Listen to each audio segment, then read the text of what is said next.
नमस्कार। राज्य शिक्षा शोध एवं प्रशिक्षण परिषद बिहार पटना में आपका स्वागत है।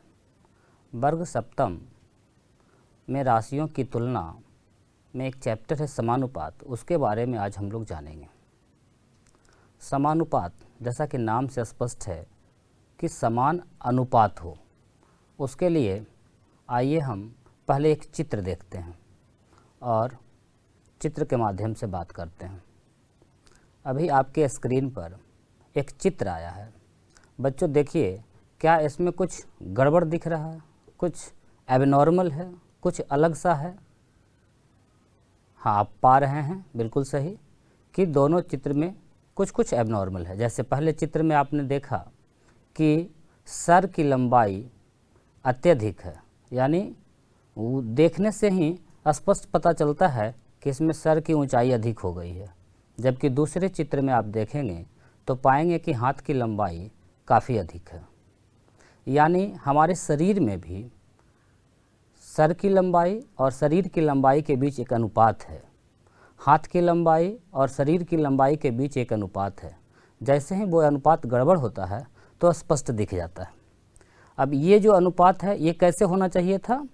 रियल में आदमी के शरीर का जो साइज है और सर का जो साइज है उसका जो अनुपात है, बनाए गए चित्र में सर का साइज और शरीर के साइज के अनुपात का बराबर हो, तभी चित्र सुंदर एवं स्पष्ट बनता है।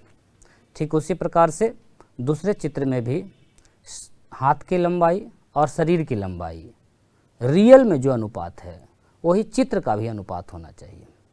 यानी कि समानुपात का उपयोग हम लोग चित्रांकन में करते हैं। चित्रांकन के अलावे और भी दैनिक जीवन में बहुत जगह समानुपात का उपयोग है।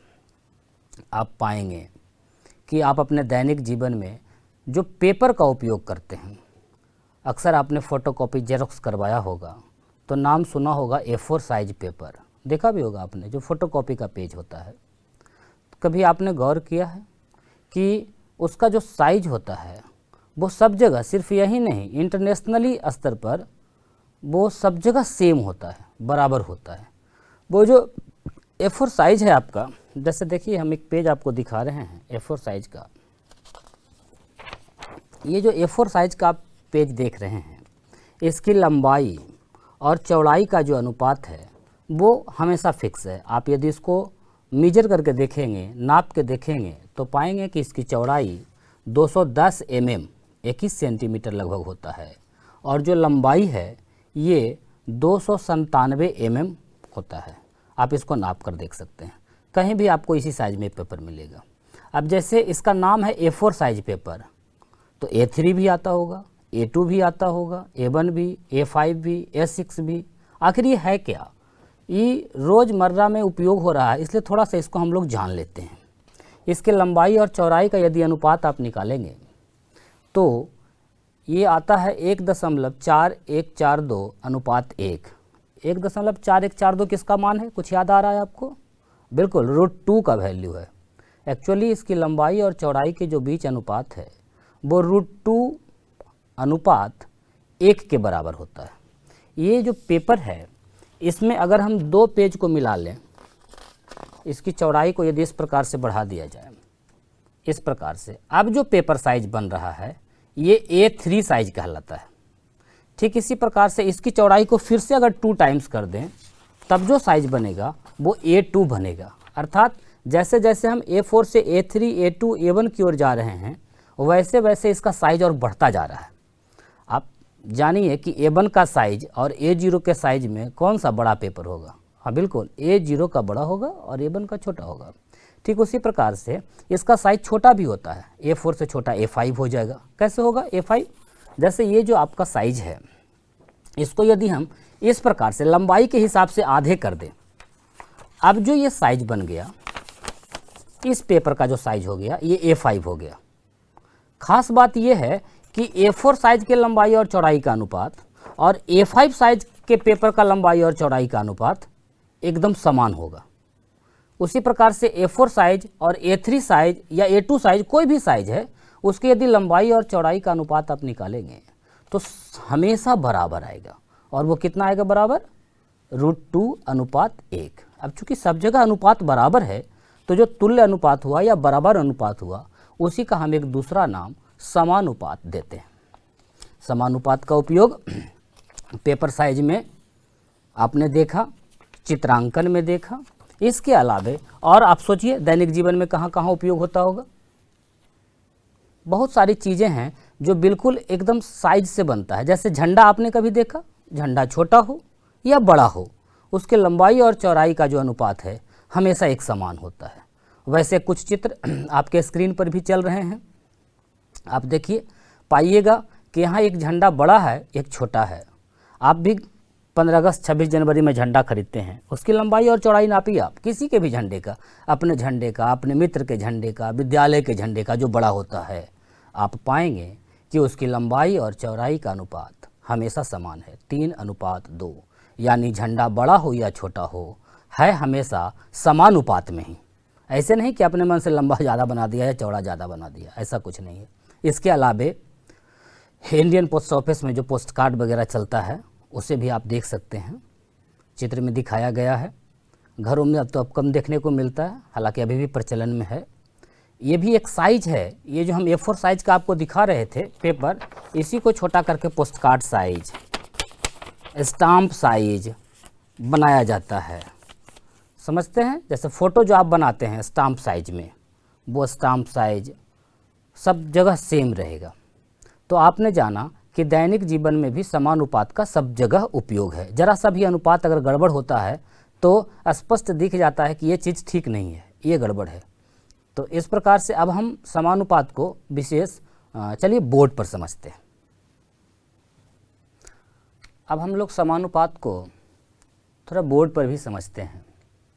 एक्चुअली जब दो अनुपात बराबर हों तो वो आपस में समानुपात कहलाता है, और अनुपात बराबर होने के बहुत सारे हमने उदाहरण देखे हैं।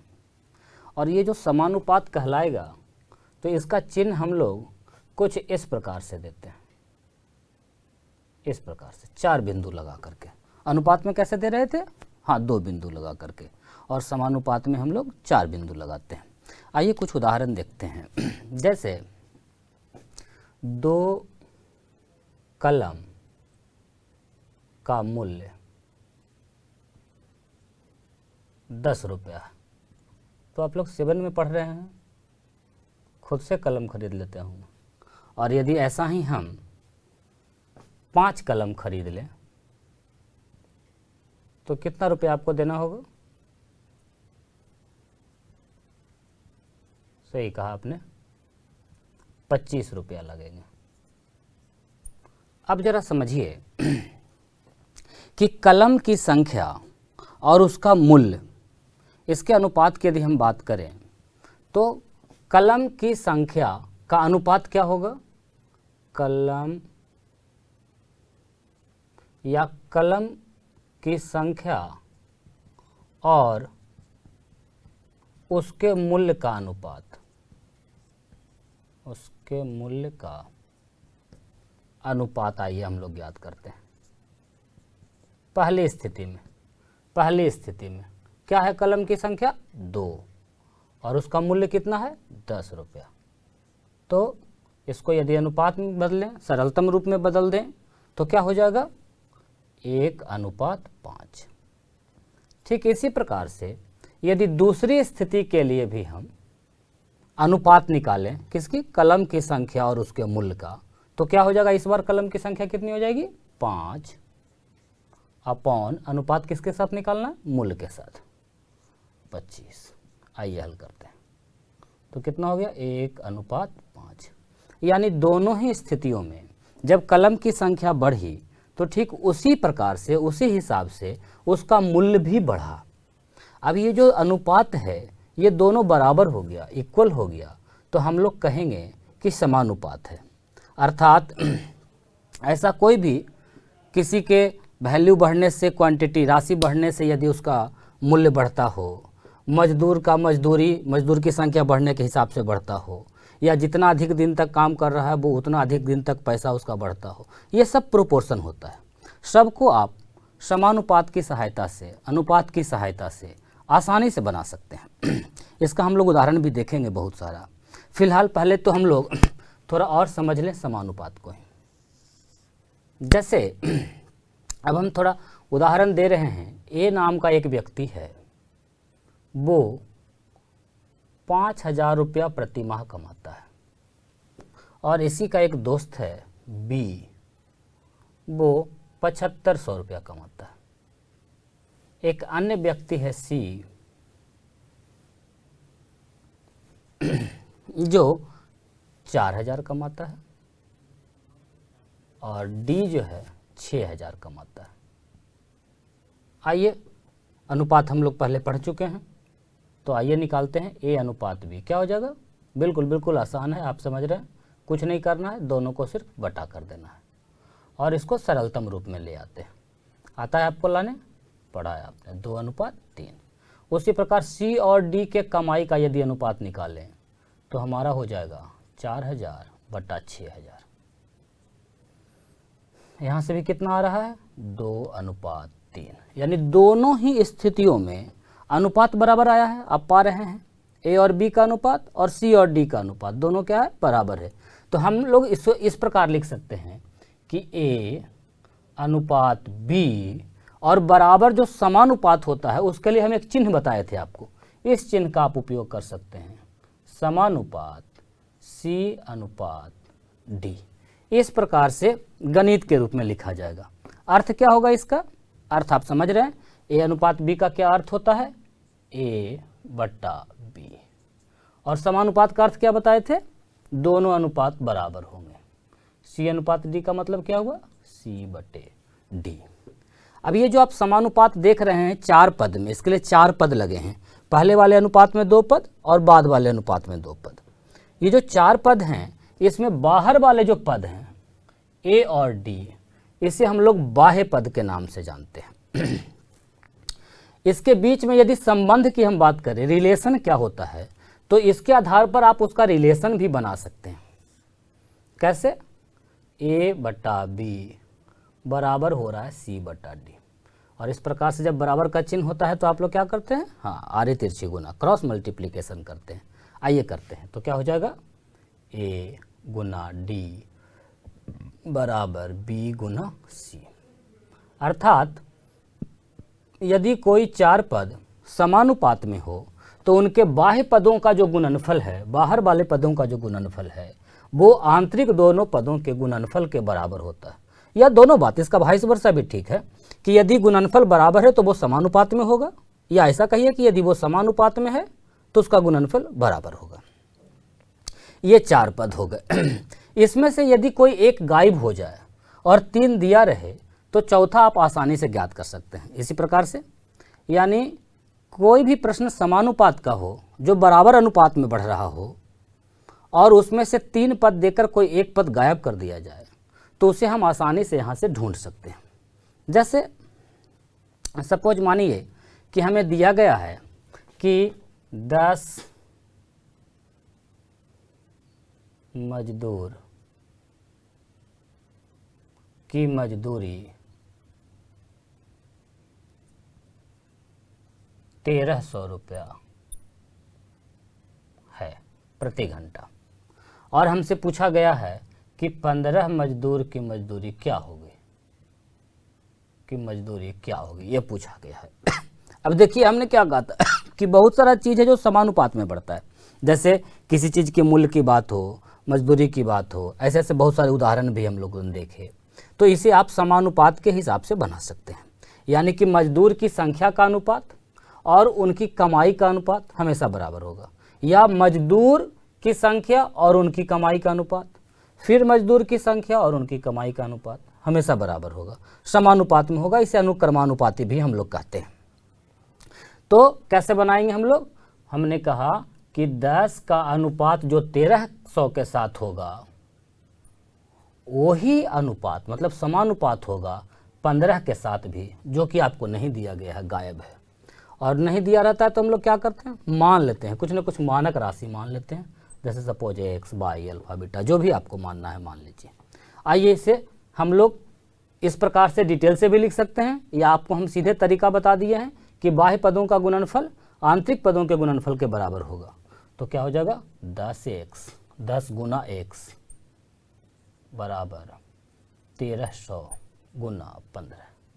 आइए हल कर लेते हैं। x का मान क्या हो जाएगा 1300 गुना 15 बटा 10। इसको हल करेंगे आप तो कितना आ जाएगा 1950 रुपये। इस प्रकार से आप आसानी से यदि 3 पद दिया रहे तो चौथा पद निकाल सकते हैं। समानुपात का विभिन्न जगह उपयोग है और ये पूरे चैप्टर में आपको बहुत सारे प्रश्न दिए गए हैं। हम चाहेंगे कि आप किताब पर जाएं, वहाँ से प्रश्नों को बनाएं। काफ़ी आसान चैप्टर से आपको आनंद आएगा।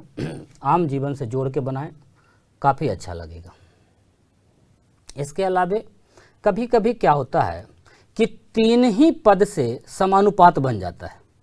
वो कैसे होता है एक बार थोड़ा सा दिखा देते हैं कि 3 पद से ही समानुपात का निर्माण कैसे होगा। जैसे सपोज मान के चलिए कि a है, इसका वैल्यू दिया गया है कुछ भी, सपोज 20 दिया गया है और b का वैल्यू दिया गया है 40, c का वैल्यू दिया गया है 80। इस प्रकार से अब देखिए यहाँ यदि हम अनुपात निकालें a और b का तो क्या होगा a अनुपात b बराबर 20/40 यानी कि 1:2। उसी प्रकार b और c का यदि अनुपात निकालें तो क्या पाएंगे आप 40/80 अर्थात 1:2। इन दोनों ही स्थितियों में आप पा रहे हैं कि दोनों का अनुपात बराबर है अर्थात समानुपात में है। हम इसे इस प्रकार लिख सकते हैं a अनुपात b समानुपात b अनुपात c।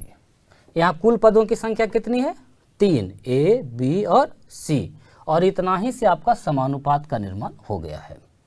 तो यहाँ पर ये जो बराबर है दोनों, b इसमें भी b इसमें भी, तो इसे कहीं कहीं मध्यानुपाती कहा गया है। मध्यानुपाती। आइए जरा इसको हम लोग विस्तार से लिखें। अर्थ तो आप समझते ही हैं। a अनुपात b का मतलब a/b, समानुपात का मतलब बराबर, b अनुपात c का मतलब b/c। क्रॉस मल्टीप्लाई करेंगे तो क्या मिलेगा हमको b² बराबर ac। अर्थात मध्यानुपाती का जो वर्ग होगा वो दोनों बाह्य पदों के गुणनफल के बराबर होता है। अब इस स्थिति में यदि कोई 2 दिया रहे तो आप तीसरा निकाल सकते हैं। इसी सूत्र की सहायता से काफ़ी आसानी से बन जाएगा।